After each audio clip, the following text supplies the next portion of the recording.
And so that's, you know, now we have importance of how big county council members. We get a lot of orders from not what you. Okay. I'm going to call to order the Board of Directors meeting of Community Transit of January the 5th and welcome you to 2023. Gosh, it's been a whole year since I've done this. I got to remember what I'm doing again here. Can we take the roll? Yes, Councilmember Kim Daughtry. Present. Thank you. Mayor Frizzell. Present. Thank you. Mayor Marine. Here. Thank you. Councilmember Mead. Councilmember Merrill. Here. Thank you. Mayor Nearing. Here, thank you. Thank you. Labor Representative Norton. Here. Thank you. Thank you. Councilmember Peterson. Okay. And Mayor Roberts is excused. We do have Councilmember Gallagher filling in. Councilmember Gallagher. Here. Thank you. And Councilmember Schweddy. Present. Thank you so much. Chair, we do have a quorum. I'll quickly check to see which alternates we have present. Do we have Councilmember Nearing? Councilmember Payne? Present. Thank you. Mayor Thompson? And Mayor Matsumoto Wright? Here. Oh, thank you so much. Chair, that concludes roll. All right, thank you. And I just want to also point out the meeting is conducted in a hybrid format, both in person and remote. It's recorded and live streamed. We're going to go to our public comments. We had one comment that was received written by Mr. Joe Kunzler, and that was routed to the board in advance of the meeting.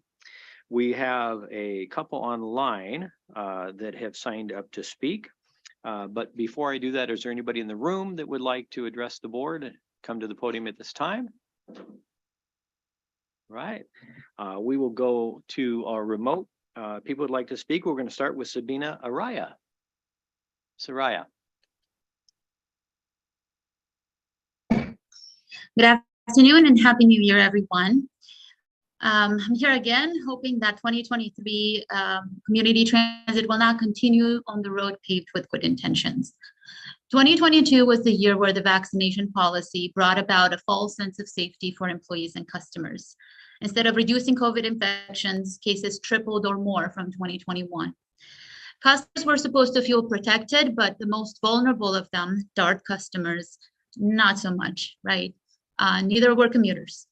Somehow a driver whose religious beliefs prevented him or her from taking the vaccine was not worthy of accommodations, but contracted drivers could carry on unvaccinated.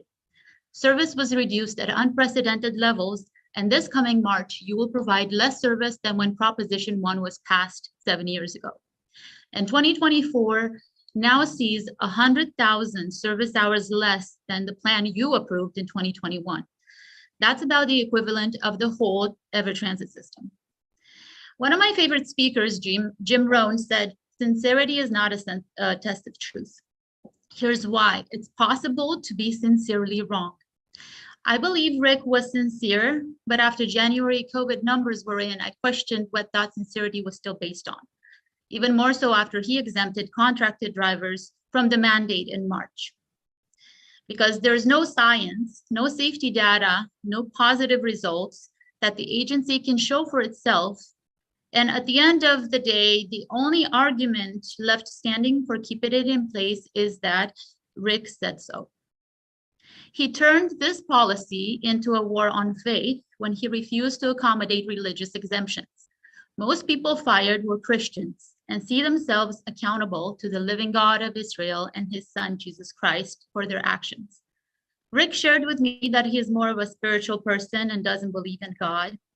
Perhaps that's why he couldn't understand how faith is manifested into a Christian's life in all aspects based on their own understanding and convictions, and at least to respect that, and by law, protect that right. Mandates make so little sense right now, they can't possibly outweigh people's religious freedoms. And if after all of this, you still choose to side with the political giant you have before you, you'll find out that there's a greater giant you don't see on this other side, and that God still fights for his people and for the truth.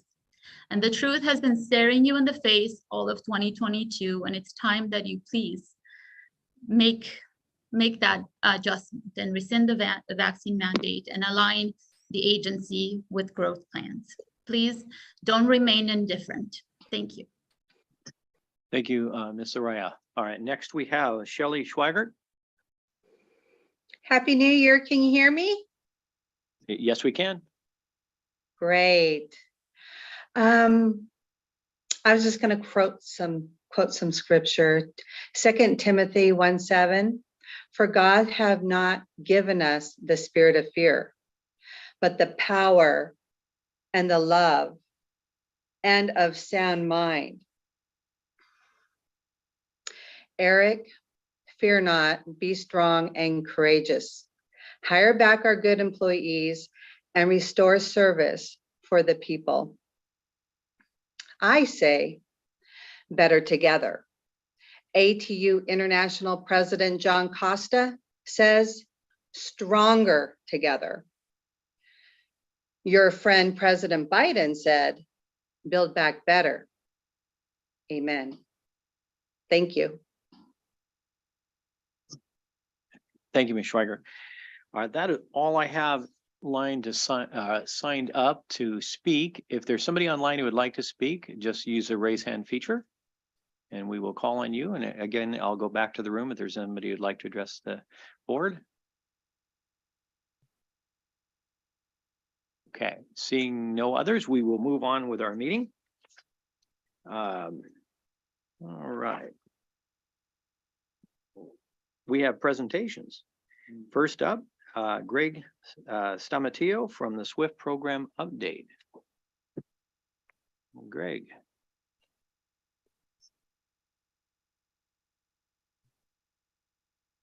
Are you ready, Chris? Okay. Good afternoon, board. My name is Greg Stamatillo. I manage the capital development and delivery team here at Community Transit, and I'm pleased to present to you today. I'm not. Probably a very fast presentation. All right. I could talk fairly fast, but not that fast.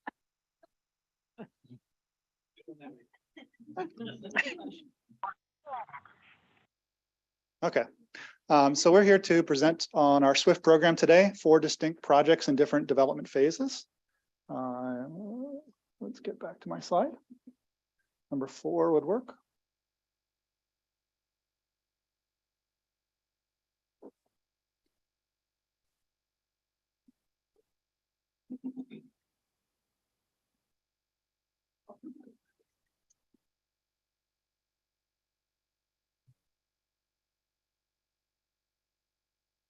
Okay. I'll go from this screen here. Okay. So the projects we're going to be discussing today are Orange Line construction, which takes service from McCollum Park and Ride to Edmonds College. Blue Line design, which will extend our service from its current terminus at Aurora Village to Shoreline at 185th, connecting with light rail. We'll also be discussing the Gold Line scoping study, which will take new service potentially from Everett Station through Marysville to Smoky Point Transit Center. And then finally, the Green Line station siting, which will also extend service from its current southern terminus to approximately the University of Washington.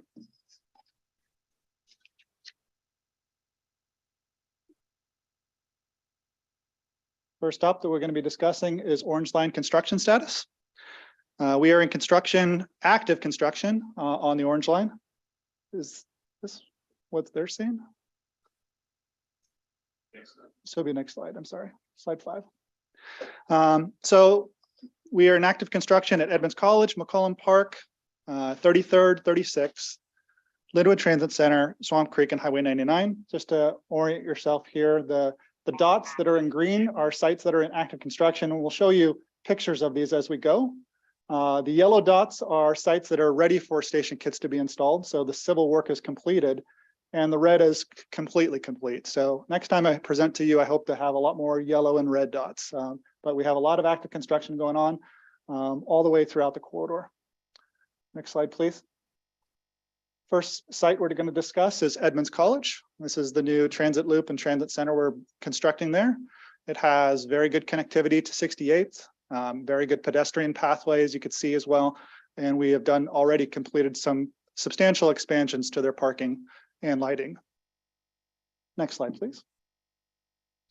McCollum Park and Ride has active construction mostly in site utilities. And we've also completed the temporary transit loop, which will be a future parking lot there on the right. Next slide, please. 33rd and 188th near the Alderwood Mall is completed and ready for station kit installation. Next slide, please. Just up from there on 36th and 180th, we've completed a substantial retaining wall and a lot of utility works, very challenging utility works at this location, and are almost completed with the concrete work as well here, and will be yellow on this next time I come present to you. Next slide. Linwood Transit Center, we've completed a lot of utility work, some structure improvements to the canopies there, and have done some concrete flat work as well. Next slide. So we are almost coming up on 1 year of active construction. We have a very good relationship so far with our contractor. The contractor is CA Carey, who also was a contractor for us on Green Line. So they have a decent understanding of our practices, parameters, and our SWIFT goals and needs. We are on schedule and on budget, and we'll have construction completed in Q1 of 2024, with testing ongoing in the end of that Q4 of 23 into 2024, and launching service per plan on March of 2024. Well ahead of light rail. Next slide, please. Other Orange Line activities. We had this picture last time. Our SWIFT team has made some site visits to our factories and our vendors, done some quality control inspections of our new SWIFT stations, as you can see there. We have a good relationship with that supplier as well. They have a very nice facility, very clean, very good quality control so far. We're also reviewing digital signage upgrades to the program and onboard bike rack modifications. Next slide, please. Blue Line expansion. As I mentioned, we're going to be expanding our line to 188th to connect with light rail and adding 2 new stations. Also, throughout the entirety of the Blue Corridor, we're looking at doing some substantial speed and reliability improvements, and then station retrofits all along that.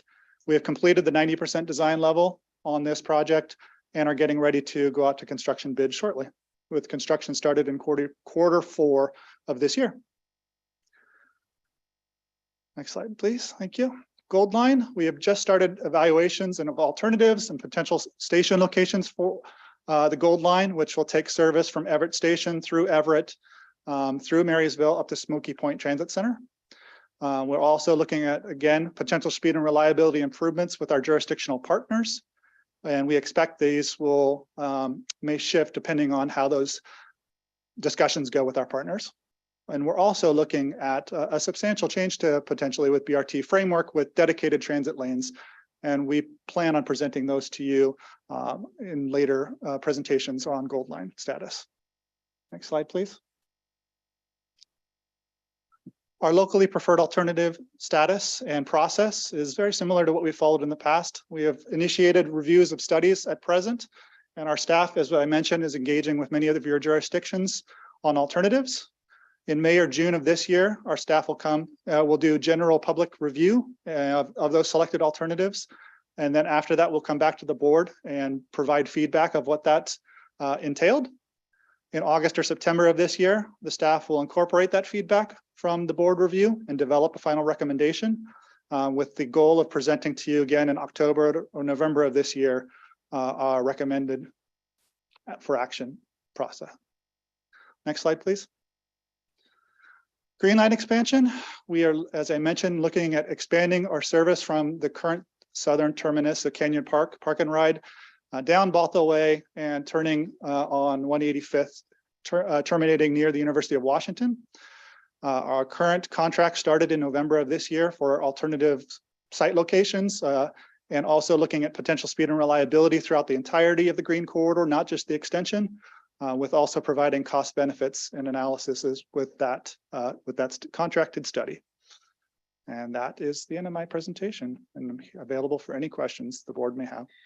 Thank you very My much. Greg. apologies for the presentation technicality. All right, it was great. All right, any questions on the SWIFT update? Anybody online? Thank you. We're not seeing any hands there. See, excellent job. Oh, Mr. there is a Mayor? hand. Councilmember Payne. Thank you. Hi, just two questions.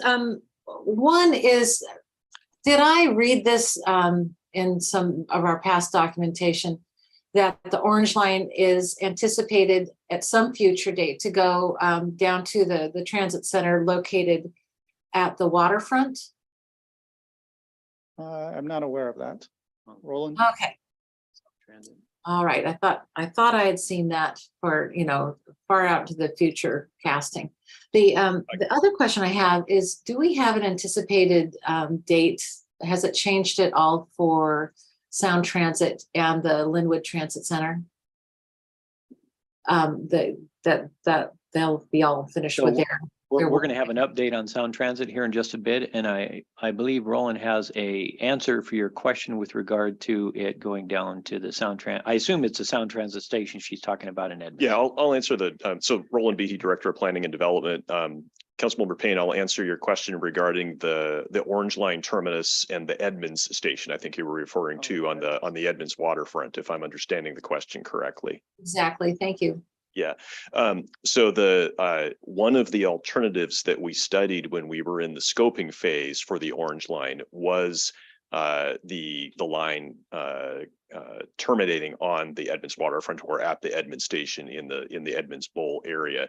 It was not the alternative that we selected as the locally preferred alternative, similar to the process that Greg just described for the Gold Line, where we evaluated a number of different options. We determined there were incompatibilities with the neighborhoods between that station and the terminus that we did select in Edmonds in terms of the density of the market and the built form of the neighborhood with the type of service that we operate with Swift BRT. But we also, I think more importantly, determined that our future network plans provide better ways to serve that area with high frequency transit service. And some of that is what you will see when we roll out the final network design for the future network that we will integrate with Linwood Link Light Rail. Okay. Thank you very much. I appreciate your answer. It's very helpful. All right. Thank you, Councilmember Payne. Any other questions? Okay. We will move on to Chris Simmons. He has a presentation on the Free Youth Transit Pass implementation update. Thank you, Chris Simmons, Manager of System Planning. Rachel, I'm assuming we're going to use the same process that we just used with Greg. Okay. So we're going to kick off 2023 on the right tone, where I get to talk about good news, as opposed to the last few times I've been in front of you. But we implemented the Free Youth Transit Pass program, and we wanted to come back and give you an update as to how that has gone so far. That was the piece you asked for when you approved the policy. So if you can go to the next slide, please. Just as a reminder that the program resulted from the incentives out of the Move Ahead Washington package passed by the legislature last spring. You as the board approved the fare change for youth under the age of 19 to be able to travel for free on community transit in August. We went live with that change on September 1st, 2022. That policy has been adopted by all of our regional partners, and the region-wide that has been an active policy since October 1st of last year. And we're going to give you our preliminary results on the program to date. I will give some caveats that there are some places where the data hasn't been finalized. So we're going to give you some trends that we're seeing so far, and things may adjust in the future. So just want to heads up when you see the numbers, they're still a little bit in flux. Next slide, please. This one I feel a little better about from a data perspective. This is basically a heat map showing boardings on where our youth are entering the system on any of our routes. The map on the right is the full system map. The brighter the color in red to yellow, the more densely boarded that the youth are using those stops.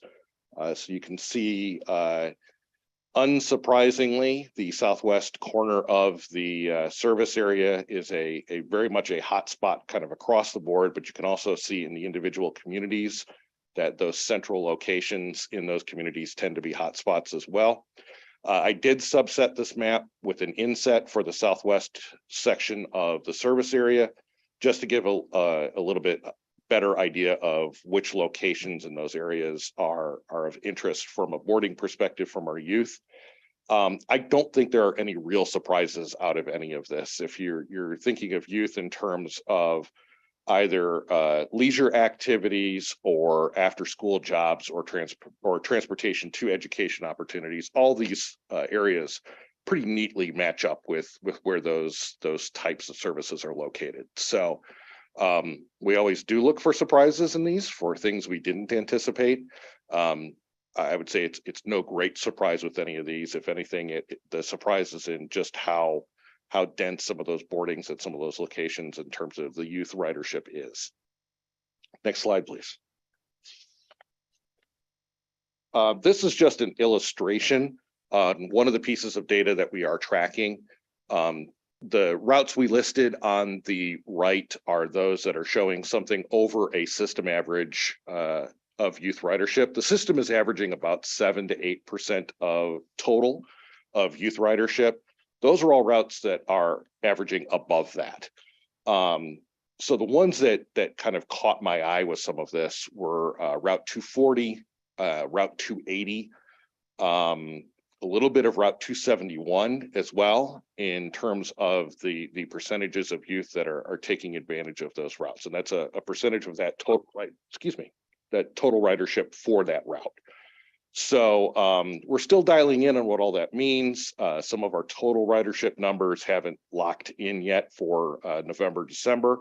So we're still going to be tracking that over time. But I think of interest that there is interest in youth riding the system in places that maybe we hadn't previously anticipated it before. And that needs to factor into our planning moving forward. Next slide, please. From a financial impact, we're still projecting this to be a net positive for the agency. And in my estimation, it's going to be very difficult for any part of this program not to be a net financial positive. It's too early for an exact financial forecast in terms of what the, let's call it, foregone revenue from youth that under the previous fare structure would be over a year-long period. If I take what we have already, we're going to estimate that to be about $300,000 in potential lost revenue over a 12-month period. Because of this program, we are eligible and have been enrolled in the state's community state transit support grant program. We're already in the pipeline. I can't say that we're receiving money yet, but that's in the processing for WashDOT. That will give us $4.3 million approximately through June of this year, and then about 12 million annually in each biennium after that. So starting July of 23. So this is a significant financial investment on the part of a state for a very, frankly, small give on the part of our agency. Next slide. I know that some of our conversations here at the board consisted of what would the security or the operations impact of this policy be. To date, obviously we track all of our security incidents. We're not seeing anything coming out of our youth populations. It's just not there. We're seeing obviously security issues continuing from the community standpoint, but we're not seeing a change to what we've seen for our trend lines as a result of youth or any particular spike or change in who are those incidents are coming from. From an operational standpoint, there were a couple of initial kerfluffles.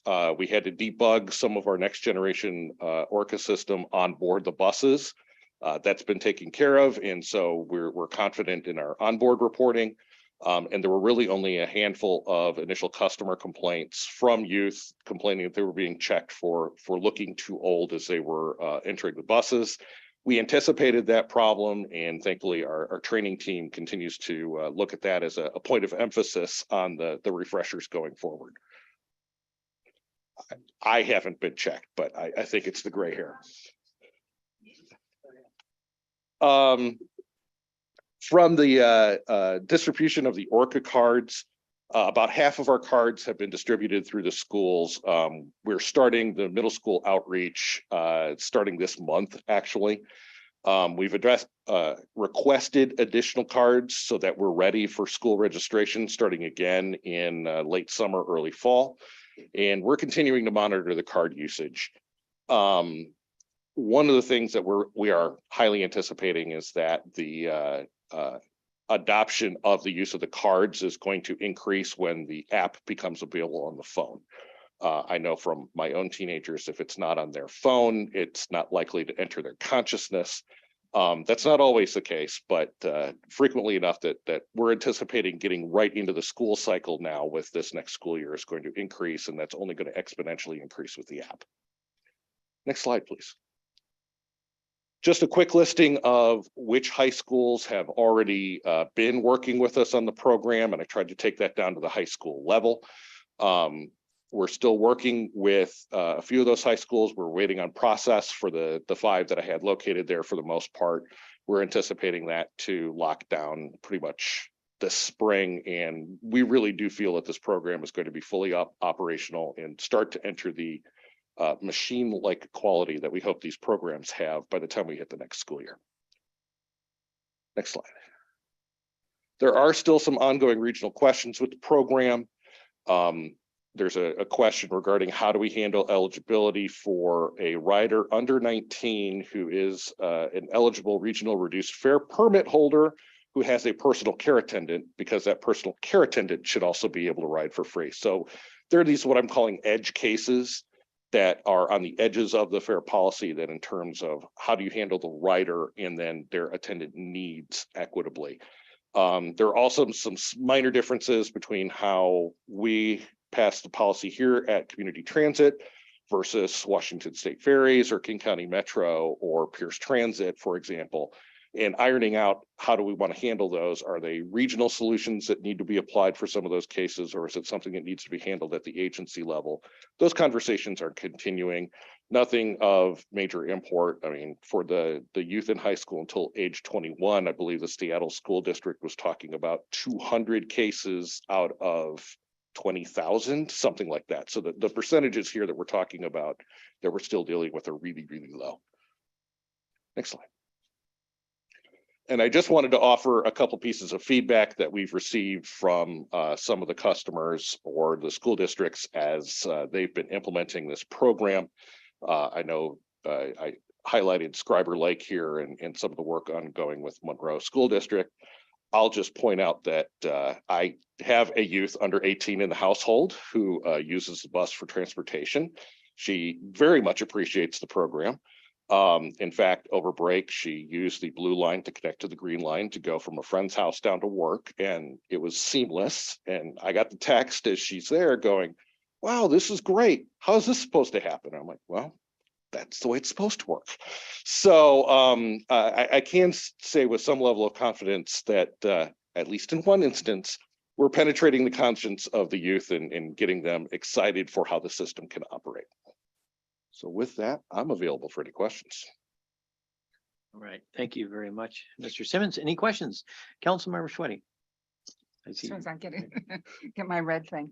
Okay, so when you're collecting the data and with the numbers, are you able to tell if most of those riders are like in the morning and after school, and the difference between that and what might be on weekends if the kids are involved in other activities? So the data does get collected at that level. That will be something that we will eventually, and as our research team has the ability to delve into those trends further, be able to clarify. But at this point, with essentially only 2 months of data that we were really confident in yet that had been verified, we didn't want to go down that road. We're looking to give this pretty much till the end of the school year, and then we'll start to do those sorts of analyses to set up for the next school year.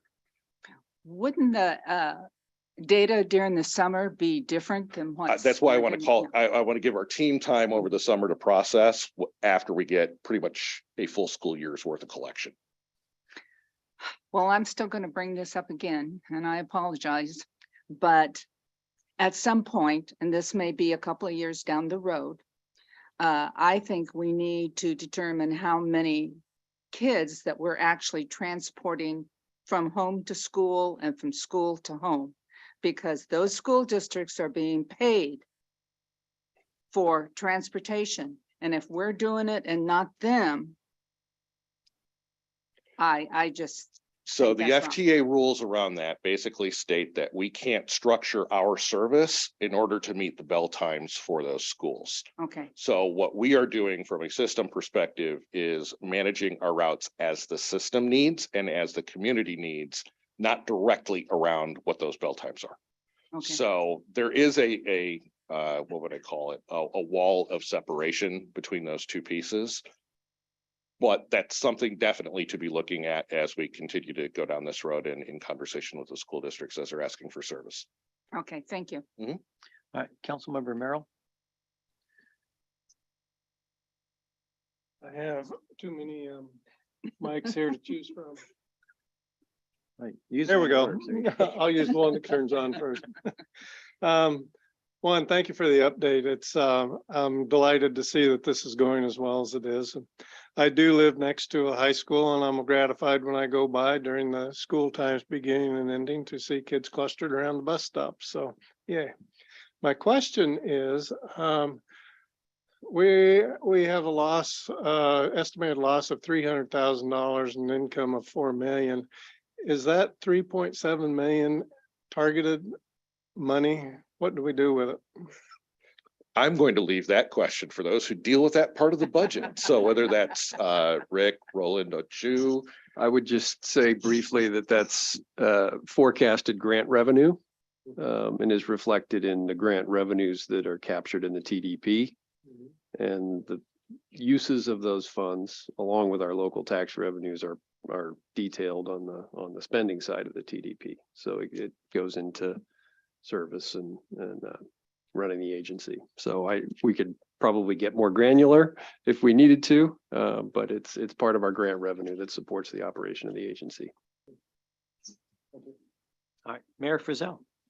I just was wondering if the free fares are causing us to be overloaded on any of the routes and what we're doing about that if they are. That's a piece we've continued to monitor as well. And no, we've got no overcrowding notifications at this point. Right. Thank you for the information. It's great. A number of people have been asking about what's the impact. So that'd be wonderful. Absolutely. Thank you. Okay, any other, yeah, Councilmember Payne. Thank you. Let me unmute myself. My question is, well, my comment is, I am really thrilled to hear that you're looking at caregivers for students who might need to have support going from one spot to the next. My daughter was one of those people, and it's always great to know that caregivers are people who are being considered. My second question is that I would love to see any ways that we can support from the disabilities community to make sure that the school to work students, the 18 to 21-year-olds who have intellectual developmental disabilities groups to help support in any way possible, because learning how to take the bus has made my daughter be very independent. She takes the bus everywhere, and that includes into downtown Seattle. So if there's ways that the disability community can chime in and help out with this, is a great support for that whole community, and it offers independence and a sense of, their own sort of pathways forward. So I'm really pleased to see this. I'll just say that part of my work plan for 2023 includes a study of our entire fare structure, and that we will be coming back to the board likely late this year with recommendations for how we would proceed to go forward in 2024 with any potential changes. As a father of a student on an IEP, I understand exactly where you're coming from. And this is one of those topics that will be included on a long list of things for study this year. I do appreciate that. And let me know if there's anything I can do. I'm pretty well connected with that group. So thank you very much. Very gratified to hear this. And Chris, I was just curious, and I know I've asked this before, but have we seen anything with regard to the microtransit and the youth fairs? So they are included with this. I know that I'm going to mangle the name. Is it Innovative Services, Innovative Programs? What are they today? Whichever group we're calling them right now. My friends over on that side of the aisle are dealing with the ridership results on that. I'm looking to integrate that shortly, but we have not gotten there yet. I've had a couple of other projects kind of crop up over the holidays that have impacted our ability to put some of this data together, but we're getting there. It is there. We just have to have the time to be able to put it all together, but they are eligible to use it. And we're certainly seeing ridership on our microtransit service right now. Yeah, and that's good. It's going to be tough to really do a comparison because this happened about the same time that started, so we didn't have any numbers before. And quite frankly, the same thing with the ridership on our regular bus routes was the fact that we really never tracked youth. So now that they're riding free, are there more? Now we're tracking them sort of the best we can. It's a data caveat. There's a piece of, we knew we were probably undercounting riders under 5 previously.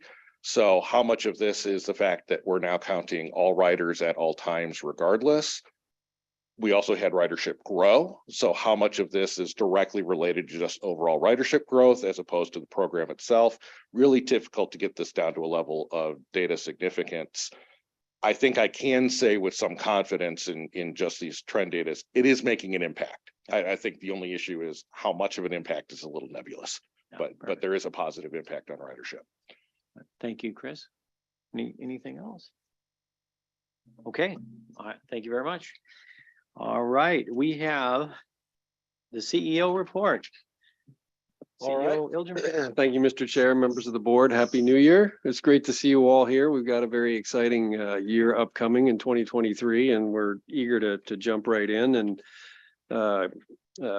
embrace the work. And you saw a flavor of that with the presentations today.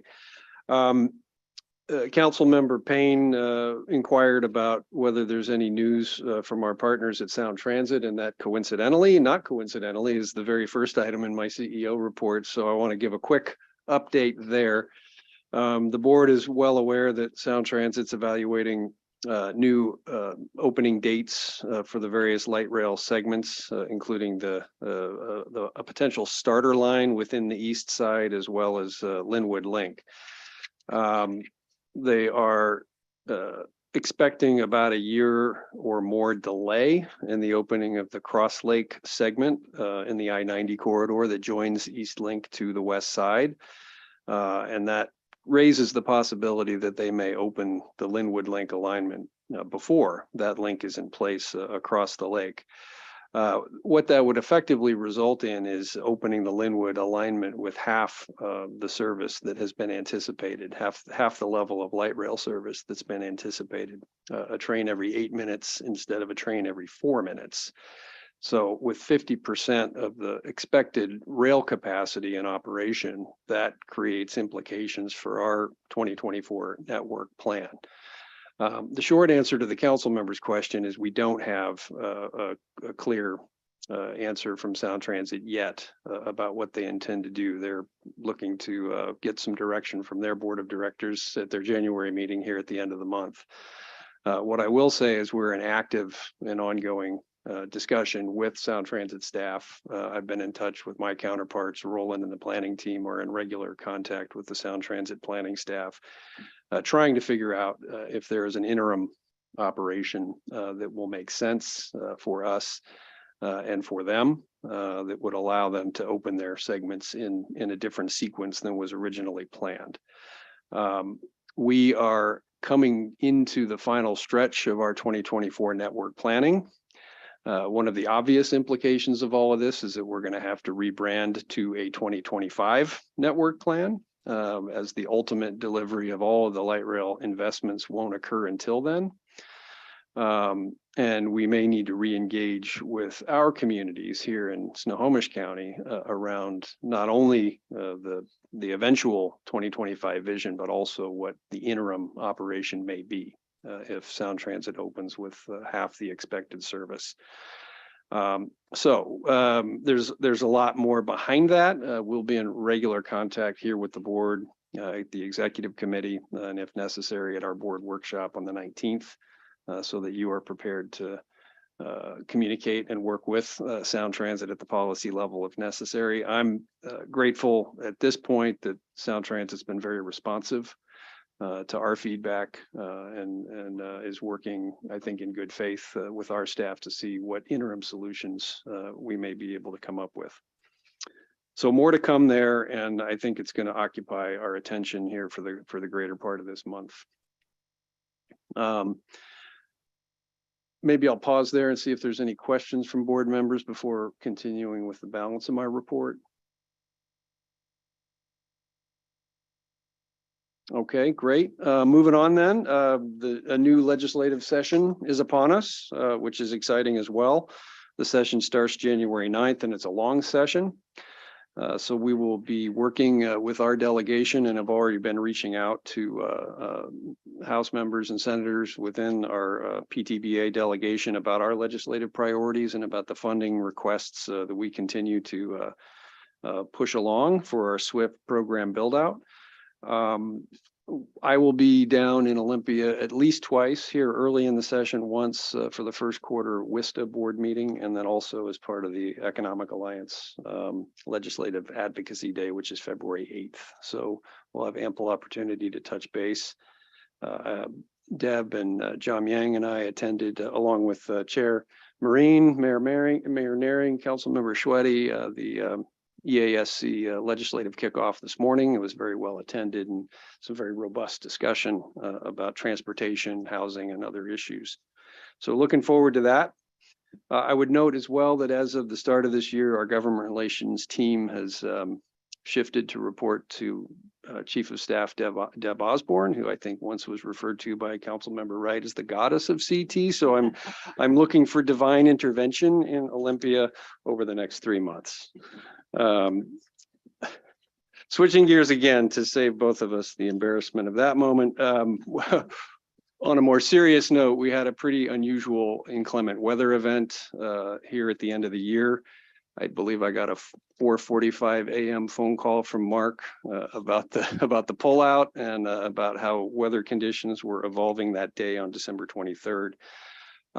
We experienced extreme ice conditions. The weather pattern was unique. It came from the south, so King County iced over before we did. So we actually had the opportunity to pull out in the morning and deploy our service before we realized fairly quickly that conditions were rapidly deteriorating. So for the first time in memory, we suspended service that day and had to recall our coaches. I think the good news there is we experienced no major accidents or incidents or injuries. We had a few coaches get stuck along the way and require assistance to get back to the yard, but we did recover the fleet and we did resume normal service the following day on Christmas Eve. So we were able to get buses back out there for that final shopping day. It was an incredible effort from all of our transportation and maintenance, safety and security personnel. Mark did a great job leading along with Jim and Mike and Don, and Claude over in facilities did an amazing job keeping our facilities accessible to employees and staff. So I want to thank them and recognize their efforts. Okay, moving on. Speaking of safety and security, we're going to have an action item later related to our transit security officers. And I want to note again that we're now in the fully and active recruiting mode for our transit security officer unit. And we'll be standing that up and deploying that this quarter. I think we'll have our first TSO starting January 17th. So the Finance, Performance, and Oversight Committee will get its regular update, their quarterly update at their upcoming meeting. but just wanted to flag that we're excited that we're beginning to bring those resources into the fold. Quick turn on projects and some program updates. I want to shout out Greg for his presentation on the SWIFT program. It's notable that this is the first time in our agency's history that we've had 4 active SWIFT projects underway at one time, and that really shows the network vision coming together. So thanks to Greg and the team, Roland, Melissa, Christopher, everybody for moving that forward. Lots of opportunities to coordinate with partners as a result, and we'll see that as we move forward, especially in the zero emission space. Greg did mention and it was on the slide, that we're looking at dedicated lanes. That's new for us, and the goal there is to try to secure the right-of-way long term. The team's been meeting at the staff level with the city of Everett and the city of Marysville.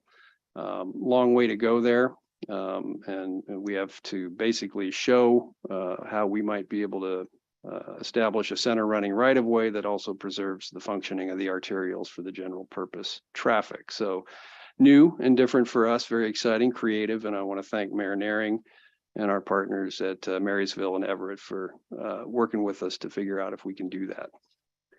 So it would be an upgrade to the quality of our BRT system. Roland and Noah Tunick are pushing forward with work on the Everett consolidation study.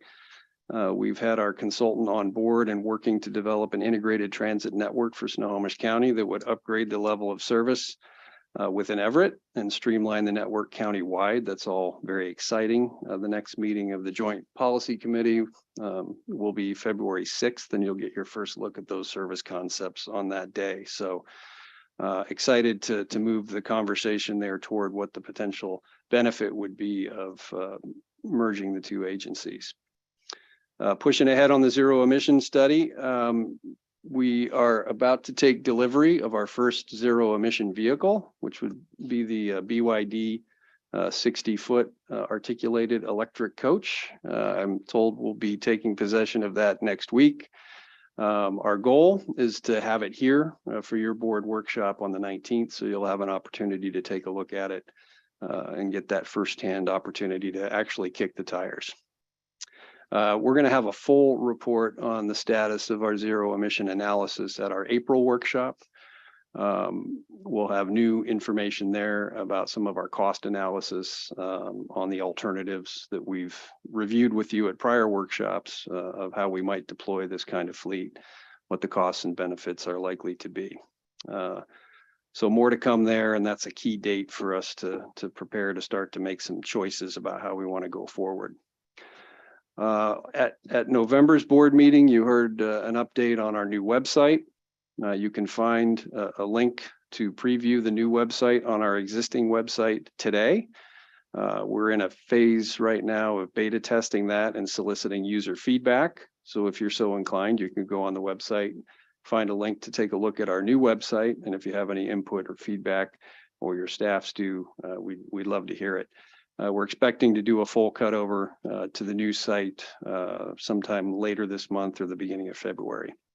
So far, the reviews are good. The functionality is a significant upgrade over the old site. Just wrapping up with a touch on recruitment and overall wellness. In the past year, in 2022, in the totality of the year, we hired 75 coach operators. We turned over 43 due to attrition. We promoted 19 with a net increase annually of 13 coach operators overall. 2023, we're off to a great start in recruiting. We saw 417 applications for coach operators come in November, 628 in December. We currently have 29 coach operators in the training pipeline, with 17 in training classes today and 12 scheduled to start in coming weeks. And we expect those numbers to go up. We had been averaging about 80 to 90 applications a week, around 300 or so a month. And we saw a significant uptick here at the end of the year. And I'm not an economist, so I can't say what that means in terms of the labor market loosening up, but it's certainly a positive indicator that our recruitment efforts are starting to pay off. Quick touch on COVID. We saw 19 positive cases in December, 3 so far in January. No significant spread here in the workplace so far. As a reminder, I'll be reaching out. I've asked Rachel to reach out to each of you to set up one-on-one meetings to check in as we head into the new year. So we can see how things are going in your communities and what other information you'd like to help you as we get ready to tackle the zero emission decision-making later in the year. And that concludes my report. Thank you, Rick. Any questions on the report? Councilmember Schwetti. On the coach operators, how many are we needing right now in January 2023? Well, how many we need right now? We're right about where we need to be. Where we need to be in March is the issue that we're looking at more closely. It's about 330, 332. So, and based on the hiring trends we're seeing, we expect to be above that by then. I would remind you as well that if you look back into TDP, we're expecting to go back into a service growth mode in September and beyond to get ready for the activation of the Orange Line in March of next year, as Greg indicated, and also to get ready for the activation of the light rail line. So I think by the end of 24, we need to be at around 450. I'm looking at Roland and Mark. So we've got, 100 to 120 more to hire between now and the end of next year. How long from the time you hire them till they're actually driving a bus does it take? 10 weeks, 11 weeks, 10 weeks. Okay, Yeah. so we need all that time to get that many more coach operators trained. Okay, thank you. And Cesar's been leading the recruiting effort with great support from our marketing group. I'm sure you've all seen the digital ads out there. Oh my gosh, I guess. They've done a great job of improving the efficiency with which we review and process applications, the efficiency with which we bring in and start new training courses. So really getting our resources aligned with our needs there. And it's took a few months to get it in place, but I feel like we've got traction now and we're headed back up the curve. Okay, thank you. All right, any further questions? All right. Thank you, Rick. Thank you. All right, we'll move on to the committee reports. The executive committee met on Thursday, December 15th. Councilmember Schwetti, Councilmember Merrill, Councilmember Daughtry, and myself attended. We listened to the CEO report that was shared just seconds ago. And the next executive committee is scheduled for January the 19th at 11:30 a.m. Next up, we will have the Strategic Alignment and Capital Development Committee. Councilmember Merrill. Yes, the Strategic Alignment and Capital Development Committee met on Wednesday, December 21st. Attendance was Councilmember Merrill, Mayor Joe Marine, Councilmember Strom Peterson, and Labor Representative Lance Norton. Action items, the committee reviewed and forwarded 2 action items on today's board agenda. RFP 2017-75, purchase of ticket vending machines for the Swift BRT Orange and Blue Lines. Senior Regional Technology Manager Rob Jensen will present the item for this award. And then ITB 2022-147, the purchase of transit security officer vehicles. Jacob Peltier, Manager of Security and Emergency Management, will present this item for award. On the consent agenda, the committee reviewed and forwarded 1 item on today's consent agenda. The RFP 2022-133, the Zero Emission Pilot Program Consulting Task Order, is for the planning, development, and management of performance monitoring of the Zero Emission Bus Pilot Program. The task order also includes training staff to collect and analyze metrics in the pilot test and report findings.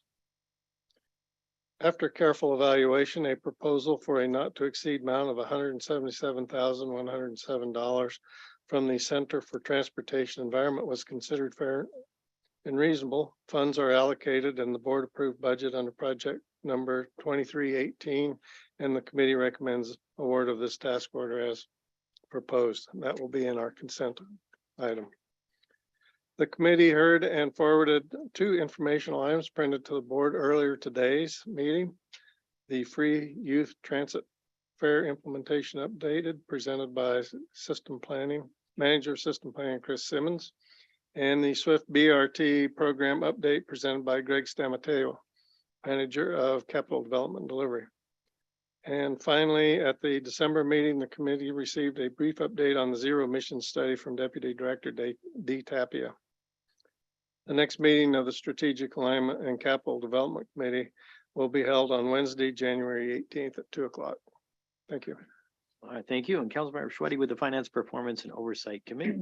Okay, the Finance Performance and Oversight Committee met on Thursday, December 15th, 2022 via Zoom. Board members Christine Fritzell, Sid Roberts, and I attended.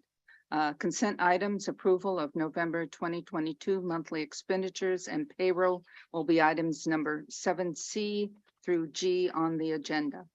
Reports, November 2022 sales tax report. In November 2022, community transit collected approximately 18 million in sales tax revenue. Wow, I have to take a breath before I read the next. Approximately 200,000 more than budgeted. A copy of the report is included in your packet.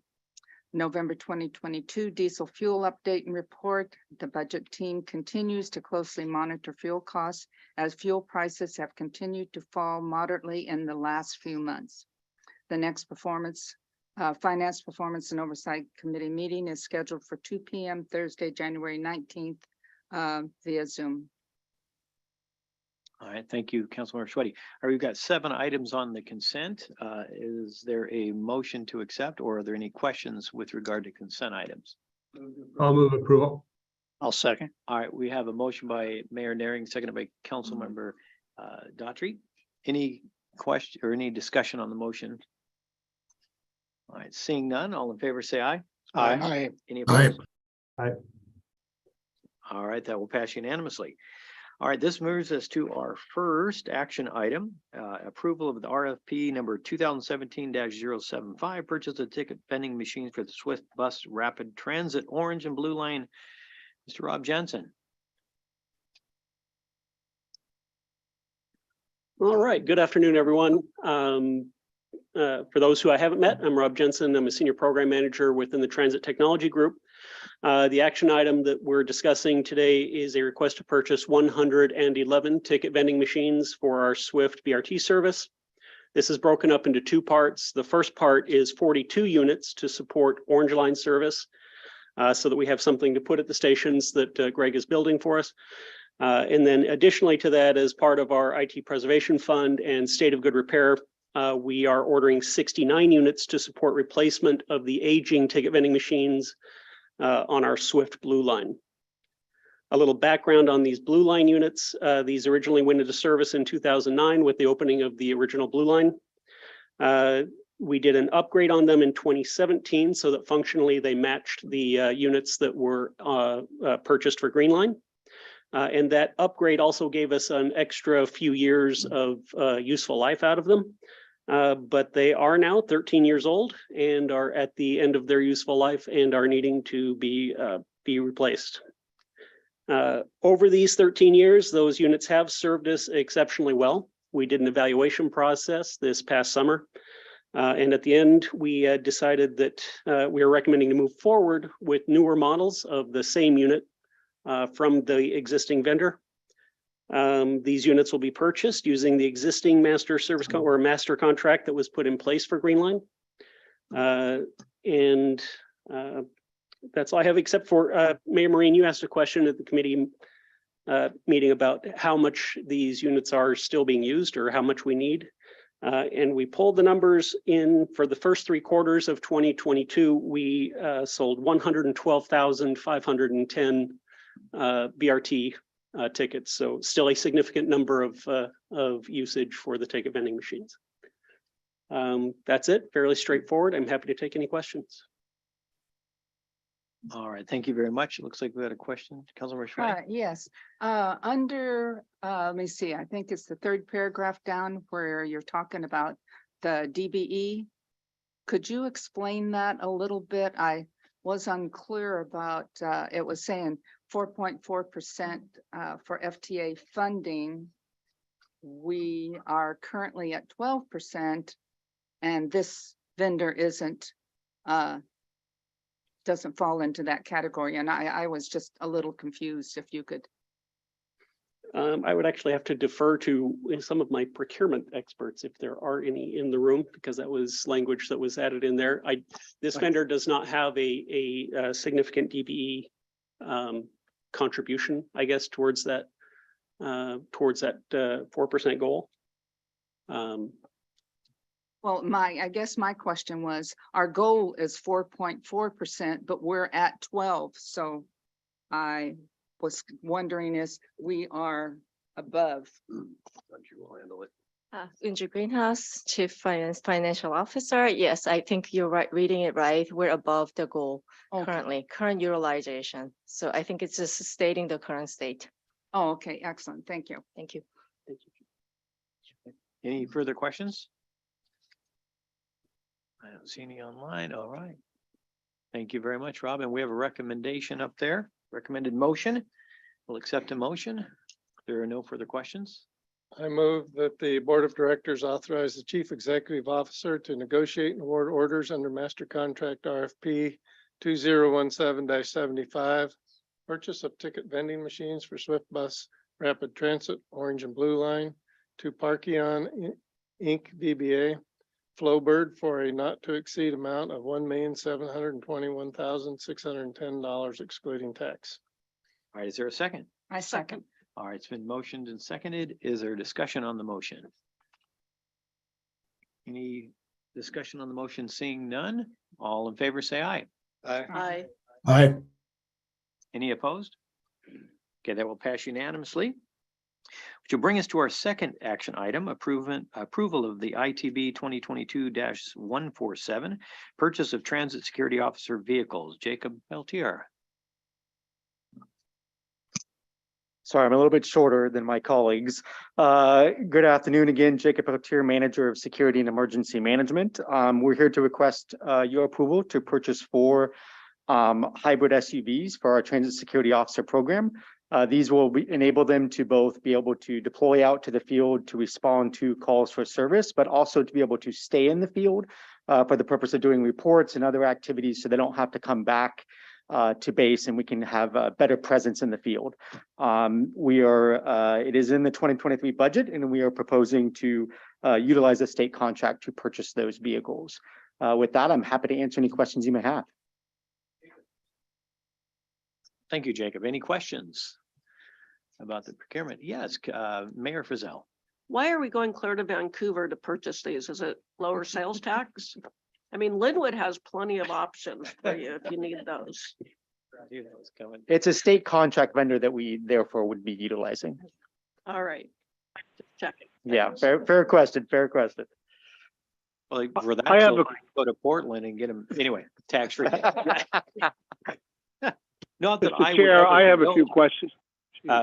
Yes, Labor Representative Norton. Yeah, I'm just curious. Are the transit security officers going to be doing a lot of the work, for example, that the police used to do, the actual real police? No, our transit police unit will continue to enforce the laws of the state of Washington. They'll continue to enforce FAIR. Our security officers' primary is to provide a presence in the field to be able to respond to lower level non-criminal nature type incidents and to be able to issue exclusions. The one kind of overlap there with our transit police is our transit police historically have issued exclusions, and that is something that our transit security officers would do as well if somebody violates our rules of conduct. Does that answer your question, Mr. Norton? Well, partially. Are they riding the buses or riding these new vehicles? What are they doing actually? Primarily, what are they doing? Yeah, great question. So initially in year 1, 2023, we're going to have them focus at some of our higher stops that have higher incidents of security. Airport and 99 is a good example. As we expand the program in future years, as outlined in our strategic plan, we look to have them be able to ride the buses more, to be able to patrol our facilities more. These vehicles would be used to be able to get to locations in the first year in 2023, such as the different stops, so that they can be able to be there, provide a presence, and then be able to do report writing and other things without having to come back to base. In future years, these vehicles would also be used to be able to respond to security incidents that might be occurring in our system. How many transit security officers will there be? So the 2023 budget currently has authorized 18 transit security officers. The strategic plan calls for additional, but we'll have to wait to let that play out in the normal budget process for 2024 and forward years. 18 full-time officers? Yes, sir. Holy cow. I mean, are they gonna, this is out of our budget, I mean, community transit's budget, the 18? Yes, sir. And they're gonna be full-time? Yes, sir. I don't know where I missed this one. I had no idea it was gonna be this many people. All right, any? Well, that's it for now. Okay. Thank you. Thank you very much. Gee. Smart. Okay, any further questions? All right, any, how about a motion? 18. And we can still hear you, Mr. Norton, just letting you know. All right. So I will move that the Board of Directors authorize Chief Executive Officer to purchase 4 Mitsubishi Outlander PHEV all-wheel drive or equal vehicles using Washington State Vehicle Contract number 05916, procurement number 2022-147 for a not to exceed budget amount of $240,000 from Allen Webb Nissan or other contractor on the Washington State Vehicle Contract based on availability. Second. All right, we have a motion and a second. Any discussion on the motion? All right, any discussion? All right, seeing none, all in favor, say aye. Aye. Aye. Any opposed? All right, that will pass unanimously. 18. All right, so for the chair's report, we have a quarterly board workshop. Make sure it's on your calendar for January the 19th, 3 o'clock. I believe it is right here. All right. The next regular board meeting is scheduled for February the 2nd at 3 o'clock. At the end of the February meeting, the election of board officers. So keep that in mind as well. And then I just want to say as we go into board communication is, yeah, it was a wild 2022. Probably the warmest summer we've had and nicest summer. And then we paid for it, right? In the fall as we come into winter with some of those storms. And thank you very much, Rick, for recognizing all of the hard work of getting the buses in, getting them out. In fact, we didn't lose. They all got back in their stalls. That was good. And I can tell you, for those of us, obviously, we're working with municipalities. We were dealing with all of the same stuff. Nobody was spared on that one. I had the opportunity to go out for a few hours with one of our snow plows and kind of see firsthand there. And then I just happened to be do a 24-hour ride along with our firefighter paramedics on the day we had the ice storm. So that was even also interesting, yeah, to do that. And I just such a great job that we always kind of notice if something's not getting done, right? But a lot of times we don't know what's going on behind the scenes and all of the work that goes in to make the ability not only for the buses to run, but just people to be able to get to work or get to where they're going and keeping the roads clear. It was really bad with the windstorms. I don't know about in our city, we had branches down everywhere that all needed to be picked up prior to even being able to sweep or to do that. And I know you here in the cities will know you get the calls. When are you going to sand the streets? When are you going to sand the streets? When are you going to sand the streets? And the snow melts. When are you going to pick up the sand? When are you going to pick? So but I thought we didn't sand. You see how much sand is down after the snow melts. So again, just a recognition for all the hard work, the people that keep the wheels turning, right? To keep things going, and looking forward to an awesome 2023 with more exciting things happening here at Community Transit. And I guess rather than just going one by one, if anybody would like to board communication, raise your hand. Councilmember Schweddy, of course. This is going to be quick, but the Finance Committee, we meet at 2 o'clock on January 19th. The board meeting is at 3 o'clock. So I'm going to be here in person and I would really recommend the rest of you. Otherwise, I don't think you can get home and back again for the board meeting. All right. Mayor Naring. Yeah, I just wanted to thank everyone at Community Transit for all the hard work to get through the recent snow and ice event. Appreciate the CEO's regular updates and appreciate all the hard work that went in on the front lines. I can only imagine, I know how much work it is for city crews here, but keeping a transit system going throughout the entire county during a prolonged event like that is no small feat. So kudos to everybody. Thank you, Mayor Naring. Anybody else? Ditto compliments the entire CT staff. Thank you, Mike. Any else? Okay. Well, with that, and thank you also to the CEO goddess or the transit goddess. Keeping us saying, you know, I had to bring that up at some point. All right. That takes us to, we would normally have an executive session. We do not. We'll bypass that. Any other business for the good of the order? Not from staff. Okay. All right, then we are adjourned. Thank you.